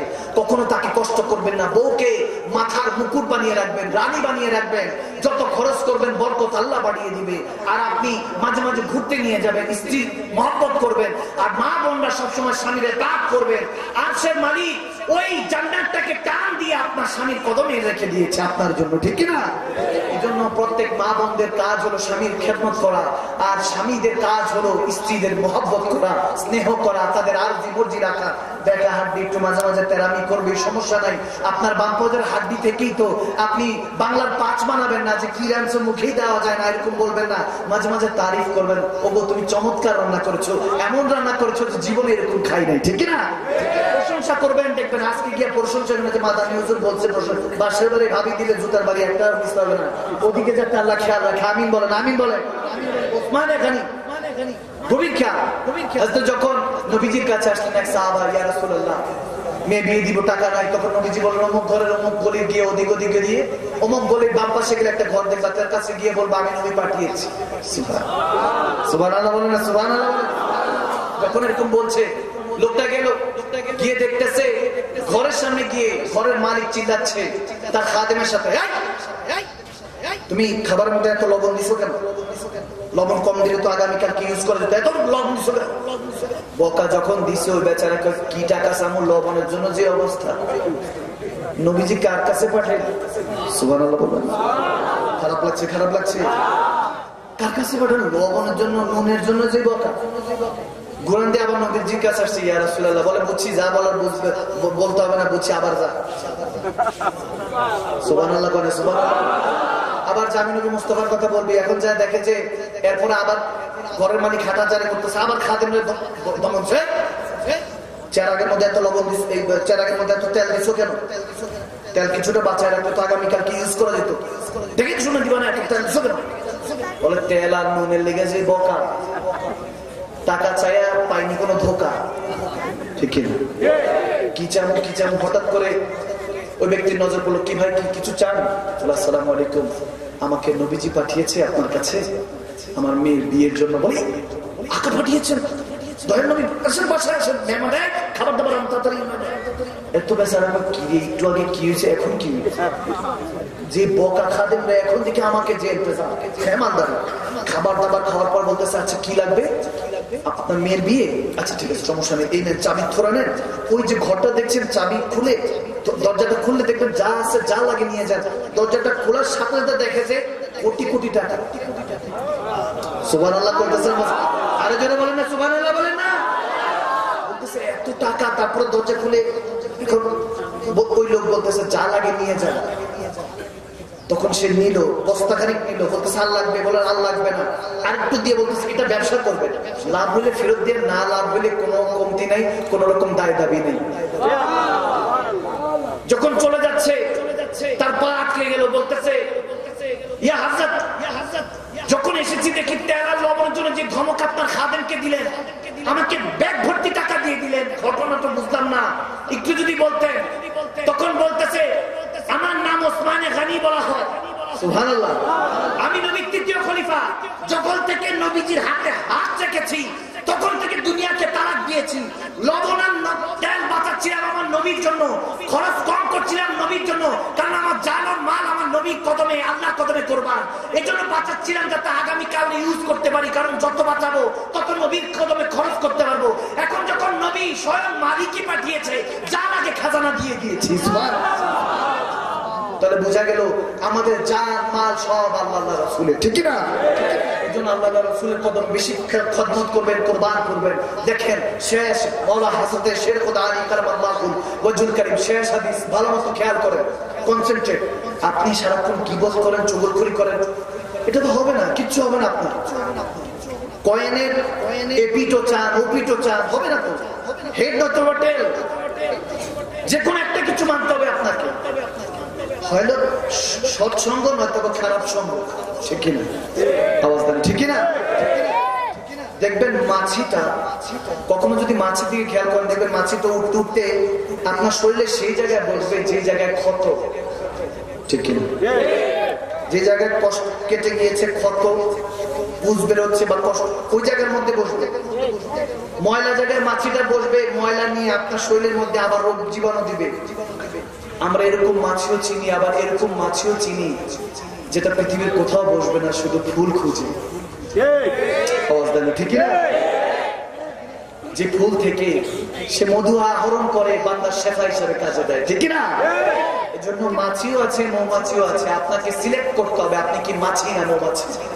আপনি যদি মাছি হন সাধারণ, তাহলে দুর্গন্ধে বসবেন, আর মৌমাছি হলে আপনি সুগন্ধি তালাশ করবেন, ঠিক না? কোরআন সুন্নাহ তালাশ করবেন, জীবনটা পরিবর্তন করার চেষ্টা করবেন। এখানের মধ্যে আমি বারবার বলছি, সবসময় বলি, সবার কোরআন সুন্নাহর কথা শোনার তৌফিক আল্লাহ দেয় না। এখানের মধ্যে যারা বসা আছে, অনেকেই আছে শুধু জুমার দিন দেখা যায়, এর আগে 5 ওয়াক্ত নামাজে দেখা যায় না। আমি যদি এখানে বলি একজন দাঁড়াও, আজকে ফজর নামাজ পড়ছো, কে দাঁড়াও? দাঁড়াও, দাঁড়াবে। আবার যদি এটা বলে একটু কঠিন করে ধরি যে কে ফজর নামাজ আজকে পড়েন না, দাঁড়ান। সব কেউ আছে, দাঁড়াবে না, কারণ কালকে হাঁটতে গেলে এলাকাতে বলবে ওই যে যায় ফজর পড়ে নাই। আমরা তো চিনছি যে গুনাহগারটা, ঠিক কিনা? আল্লাহ তো পর্দা দিয়ে রেখেছেন, এর জন্য বেঁচে আছি। নয়তো বান্দা যদি জানতো আমাদের আসল কর্মকাণ্ড, কেউ সালামও দিত না। দেখেন আমি যেটা মাঝে মাঝে বলি, আমাদের যুবকদের এখন হাল এরকম, শুধু জুমার দিন যায়, তাও কি ঘুম থেকে উঠে মা থাকলে, বউ থাকলে, কই আমার পাঞ্জাবিটা কোথায়? আয়রন করা যে পাঞ্জাবিটা সারা সপ্তাহ সামলায় রাখছে, ওটা শাওয়ার নিয়ে গোসল নিয়ে পাঞ্জাবিটা পরবে, ওইটা ওইখানে শেষ না। আওয়াজ দেয় না, আওয়াজ দেয় না। ব্রাহ্মণবাড়িয়ার জমিনে মানুষের এরকম পোতায় আছে, কেন আওয়াজ দিয়ে বলেন না, ঠিক কিনা বলেন না? এরকম বান্দা আছে না, আছে না? এখানে শেষ না। পাঞ্জাবিটা পরে আস্তে করে যে টুপিটা বি লাগায়া যায়, নামাজটা কাদের মধ্যে নিয়ে বের হয়ে দু একটা বন্ধু, কিরে আসছো, কেমন আছো?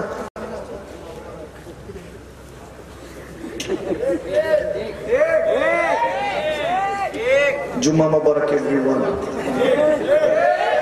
একজন দুজন বলতেছে, একসাথে বলা যাবে না, ঠিক কিনা বলেন না?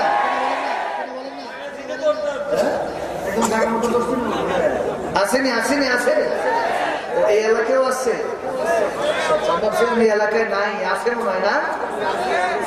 আচ্ছা, তারপরে এখানে শেষটা তো জুমায় খতিব সাহেব খুতবা দিচ্ছে, ওখানে শেষ না। ওই একদম কাতার, আঙ্কেল আঙ্কেল একটু একদম প্রথম কাতারে বসার জন্য সবাই উঠে দিয়ে, ঠিক কিনা? সামনের কাতারে বৈশা যায় নামাজ বিছায় নামাজ খতিব সাহেব খুতবা দিচ্ছে, বক্তব্য দিচ্ছে, ওখানে লেনা দেনা নাই। তাড়াতাড়ি ফেসবুকে ঢুকবে, লাইক কয়টা আসছে, ঠিক কিনা? কমেন্ট কয়টা আসছে? কেউ একজন লিখছে, এলাকার কিছু দুষ্ট পোলাপাইন থাকে না, আসতে লিখছে, কিরে কেমনে কি?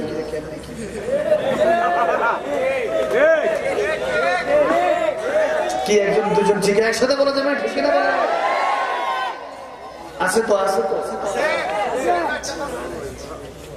এখন যখন উনি, এখন মুফতি সাহেব দেখবেন, এরাই দেখবেন ওলামায়ে কেরামদের নিচে গিয়ে উল্টা পাল্টা কমেন্ট করে, যেগুলো জুমার সময় একদিন যায়, ঠিক না? তারপরে আজকে ফাকুনু মা সাদিকিন, যখন আপনি সৎসঙ্গ নেবেন ওলি আল্লাহর সোহবতে যাবেন। আল্লাহ কবুল করুক, আমিন বলেন। আরো জোরে বলেন, আরো জোরে বলেন।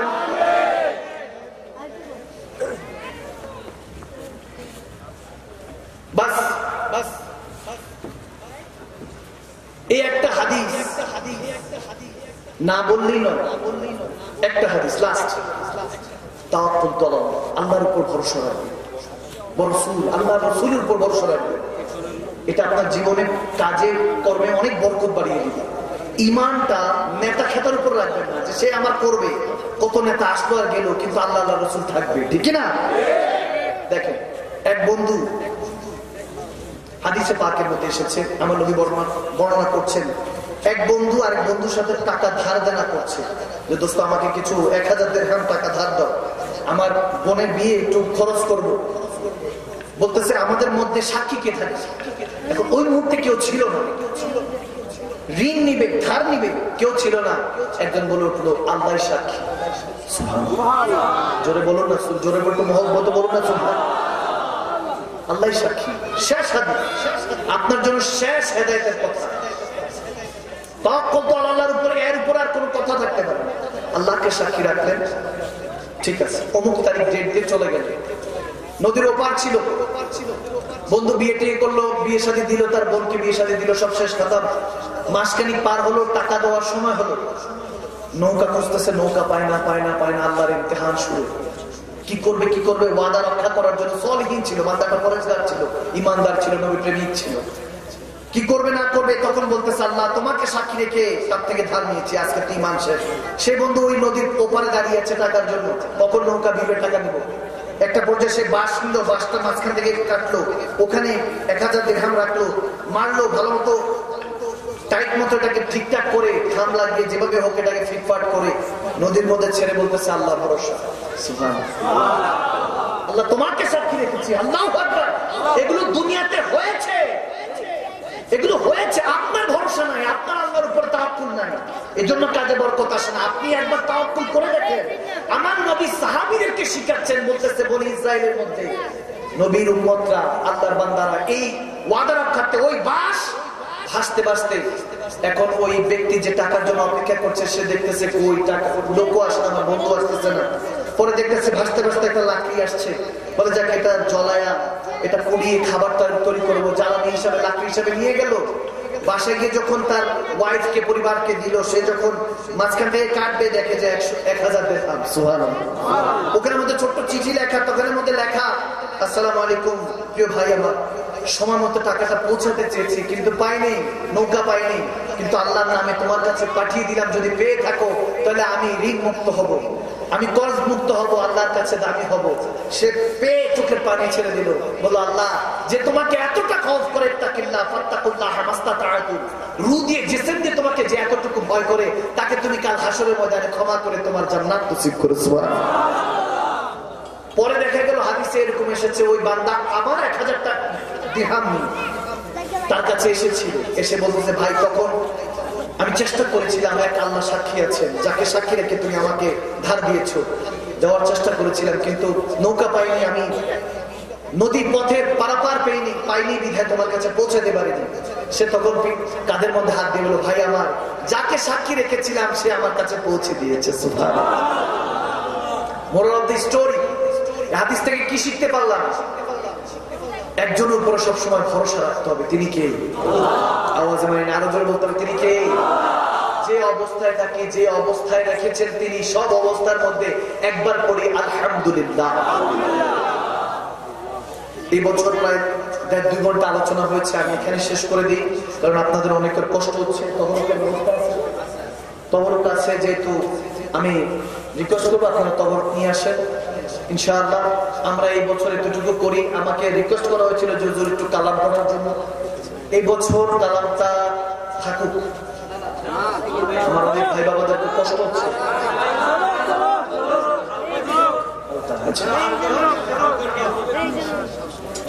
মাশাআল্লাহ, তো শুনতে রাজি আছেন? মাশাআল্লাহ, এখনো 2-4টা হাত তুলছে, সবাই তো তোলে নাকি? করবো,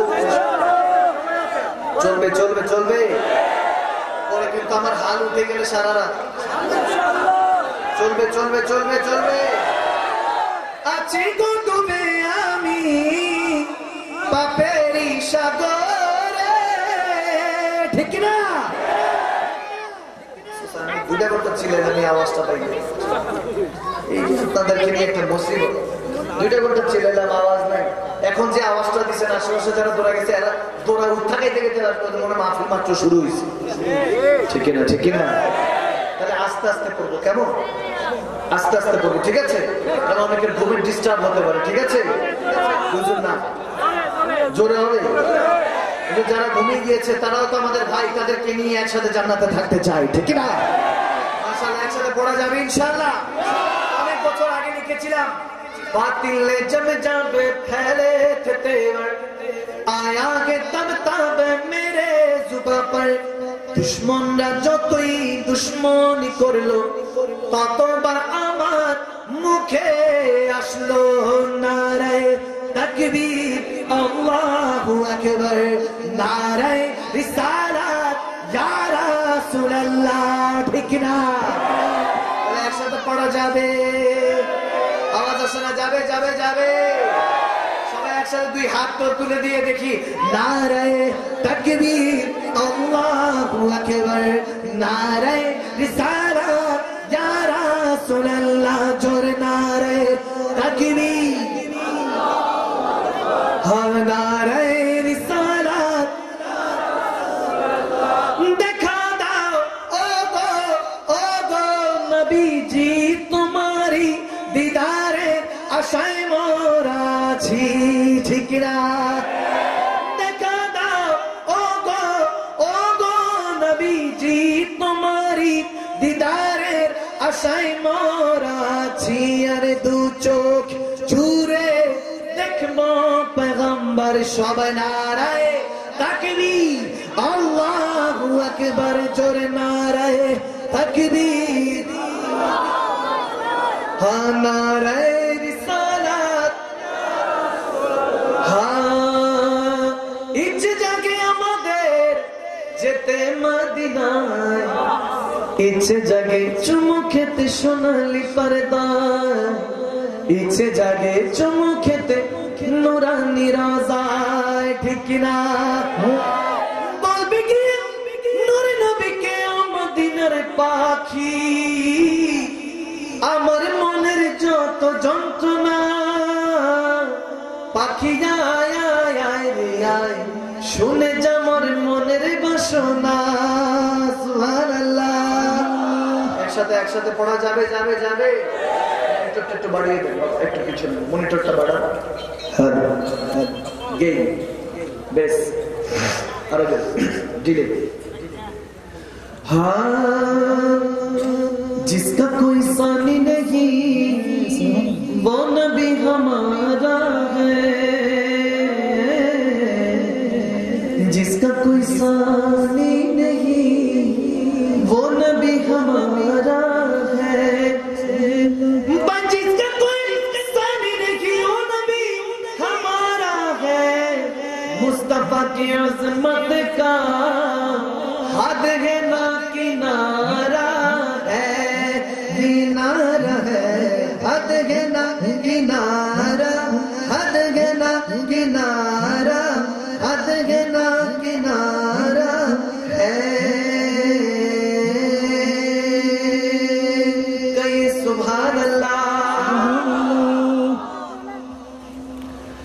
हबीबे खुदा की नबी कमली वाला, जहारे वसीलाते दुनिया उजाला, जहारी बिरोहे तू चोक ओसरू छड़ाए, चलो नबीजिर जन्नाते मदीनाते जाए, जतरा जे আছে কিনা একসাথে নবীজির গোলামে, মাওলাজির গোলামে কোনো চিন্তা নাই, চলো নবীজি জান্নাতে মদিনাতে যায়, চলো নবীজির জিয়ারতে মদিনাতে যায়।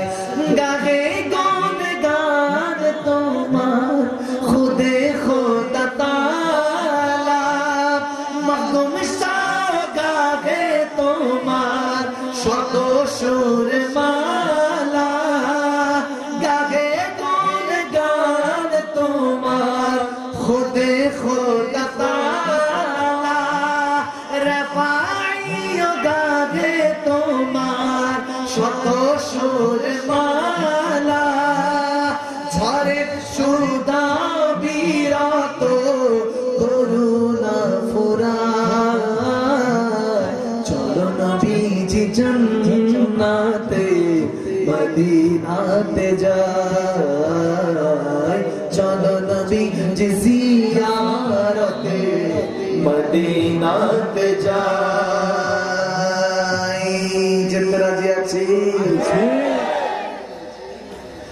বাবা তুলে হান্নান একটা খেজুর গাছের নাম আরে যাকে ধরে খুতবা দিতেন রাসূল আকরাম ঠিক না গাছটি নবীর বিরহে কাঁদিতে রহে নবীর বিরহে কাঁদিতে রহে হতবাক হইলেন যত সাহাবায়ে কেরাম হতবাক হইলেন যত সাহাবায়ে কেরাম সবাই সোনার মদিনা বহু দূরে সোনার মদিনা বহু দূরে কিন্তু মদিনাওয়ালা আমার অন্তরে কিন্তু মদিনাওয়ালা আমার অন্তরে ও আমার অন্তর জুড়ে মদিনায় আছে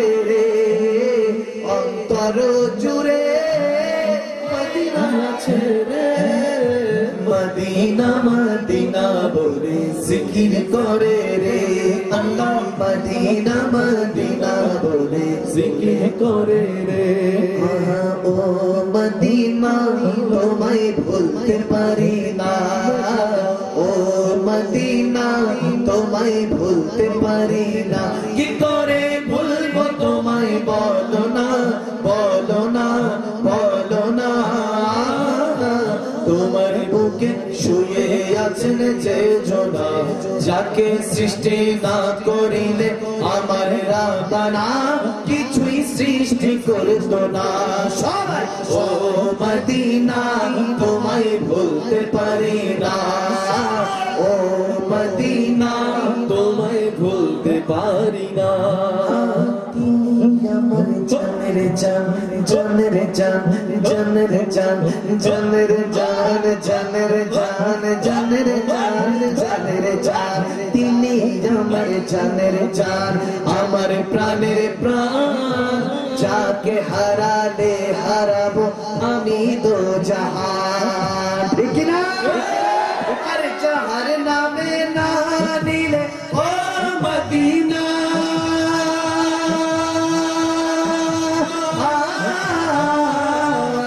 যাহার নামে না নিলে দুয়া কবুল হয় না হয় না হয় না তোমার বুকে শুয়ে আছেন যে জনা যাকে সৃষ্টি না করিলে আমার রাব্বানা কিছুই সৃষ্টি করতো না সবাই ও মদিনা তোমায় ভুলতে পারি না ও মদিনা তোমায় ভুলতে পারি না ভুলিনি ভুলবো না ভুলতে পারি না ভুলিনি ভুলবো না ভুলতে পারি না সব ভুলিব কিন্তু তোমায় ভুলতে পারি না পারি না সব ভুলিব কিন্তু তোমায় ভুলতে পারি না अर्श से इज्जत में है आला Medina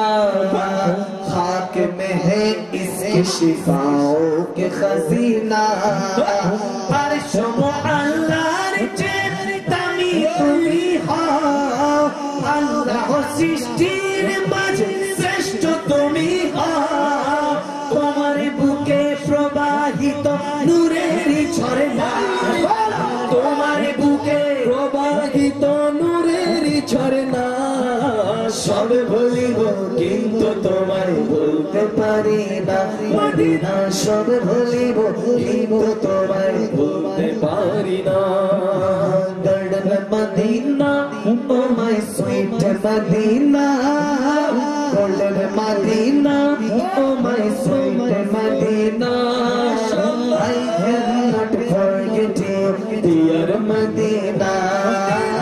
I cannot forget you, dear Medina. Cannot forget, could not forget, dear Medina.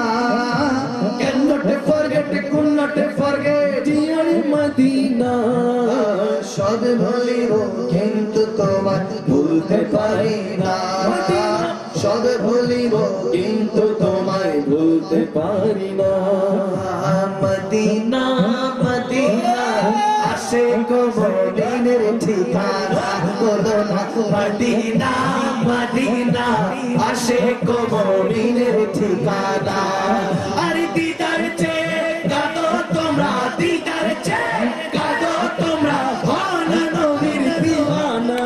Medina Medina আশিক মুমিনের ঠিকানা।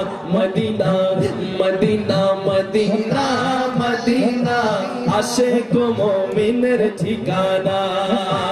জালালউদ্দিন সৈয়দী ৭৫ বার দেখলেন নবীজি। ও জালালউদ্দিন সৈয়দী ৭৫ বার দেখলেন নবীজি।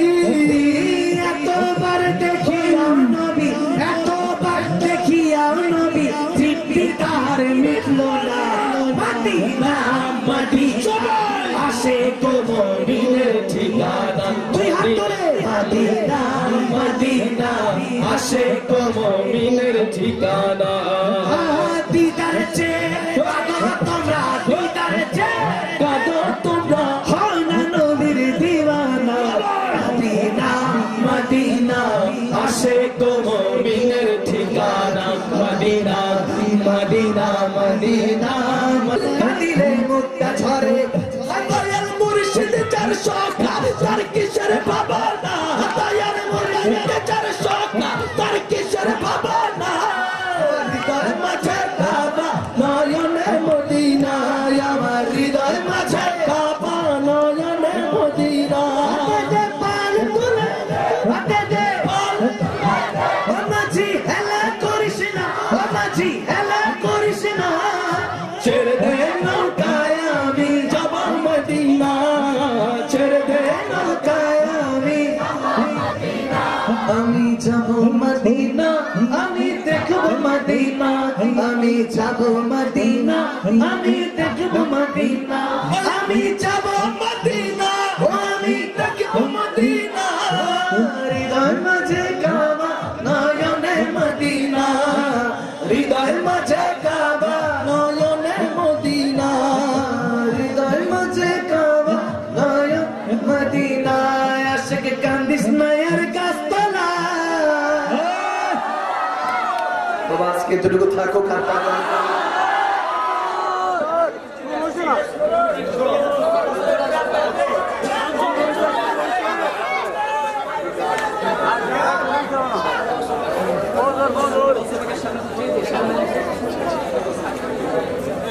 এভাবে পড়লে তো সারা রাত চলে যাবে।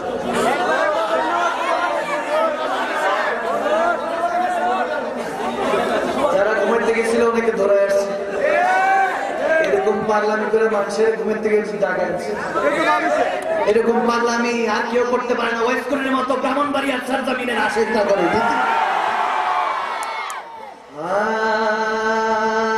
इश्क नबी दिल में पैदा करो,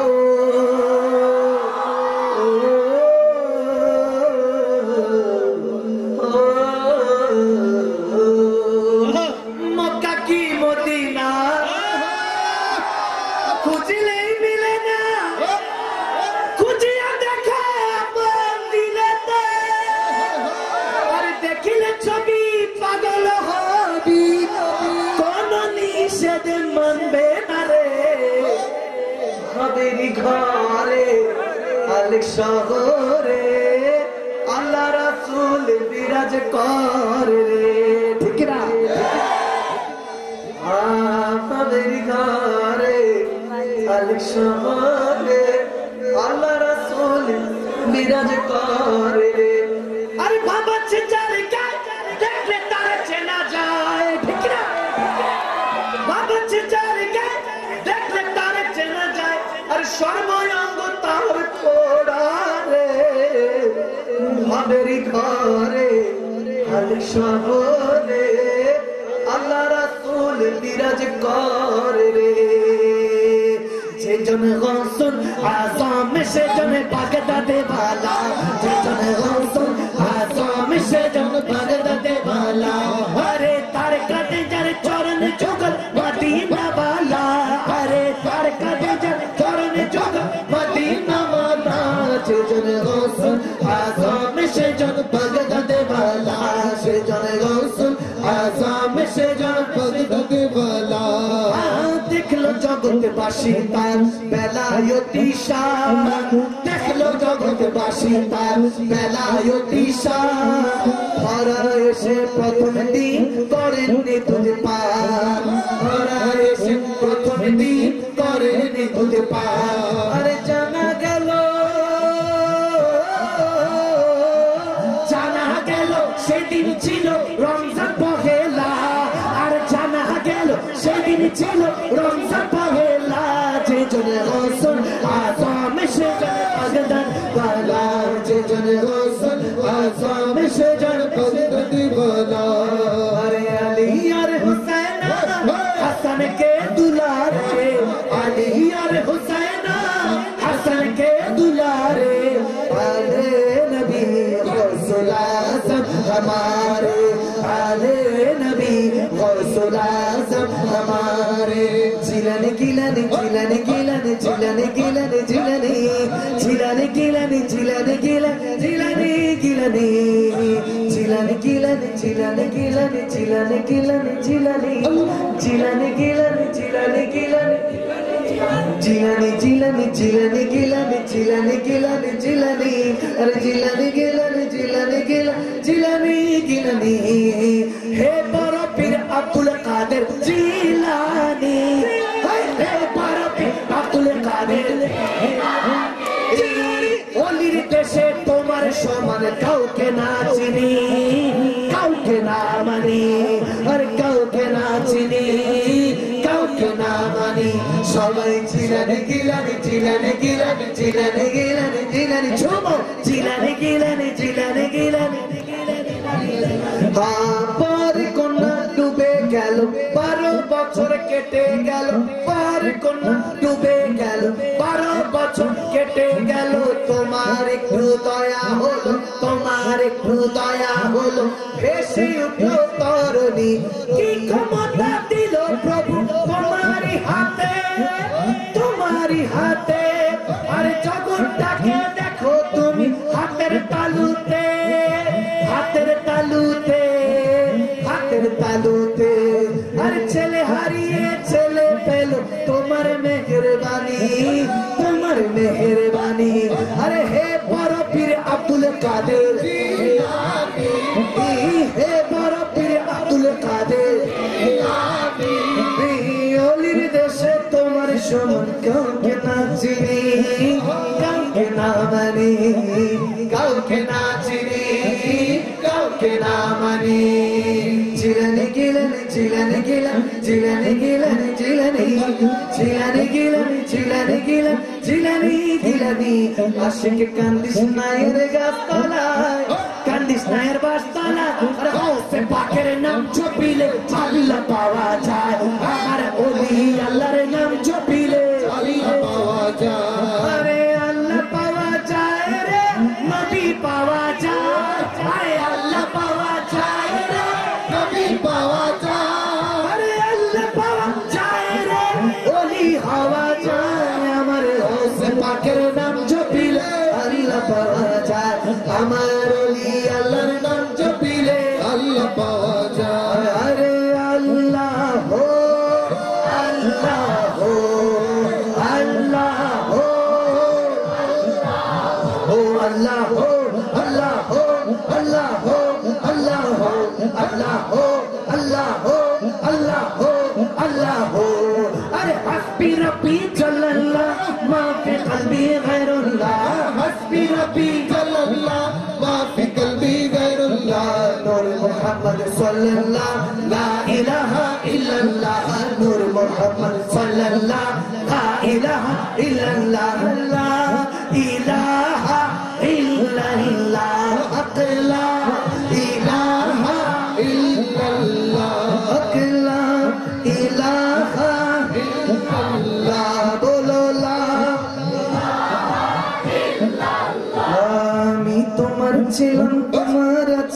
তোমার থাকিব আকা তোমার ছিল তোমার আছে তোমার থাকিব আরে আল্লাহর ওলি বলে বলে জীবন কাটাবো আমার দয়াল মুর্শিদ বলে বলে জীবন কাটাবো আমি তোমার ছিল তোমার আছি তোমার থাকিব আরে ওলি আল্লাহর নাম নিয়ে জীবন কাটাবো আমার কামলিওয়ালার নাম নিয়ে জীবন কাটাবো আমি তোমার ছিলাম। একটু উচ্চ আওয়াজ বলে সুবহানাল্লাহ। হে রাসূল তোমায় ভালোবাসি